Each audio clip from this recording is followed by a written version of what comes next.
শেষ এবং হাতাটাও তৈরি করা শেষ। আমি নিচেও আর একটা লেস লাগিয়ে নিয়েছি এবং পেছনে একটু লটকন লাগিয়ে নিয়েছি। লটকনটা দেখতে কিন্তু সেই লাগছিল। এটা আমার মাঝের যে হুকের ঘর, সেটা আমি হুকটা লাগিয়ে নিয়েছি এবং গলাটা দেখুন একদম পুরো গোল রাউন্ড শেপ এসেছে।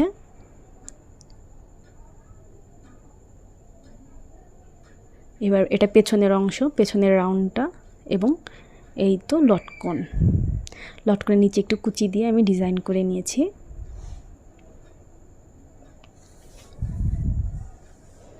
সামনে পিছনে সব দিকেই আমি লেস লাগিয়ে নিয়েছি এবং এই কালারটার মাঝে সাদা লেসটা কিন্তু অসাধারণ লাগছিল। দেখুন, চাইলে আপনিও এই ধরনের ব্লাউজ তৈরি করতে পারেন। ড্রেসটা আসলে সত্যিই অনেক ভালো লাগছিল, বুঝতে পারিনি যে এতটা সুন্দর হবে। আমি গলার যে লেসটা সেটা আর একটু এক্সট্রা সিকিউর করার জন্য নিচ থেকে আরেকটা সেলাই করে নিয়েছিলাম। আমার কাজটা যদি ভালো লেগে থাকে প্লিজ আমার চ্যানেল সাবস্ক্রাইব করবেন। ধন্যবাদ সবাইকে।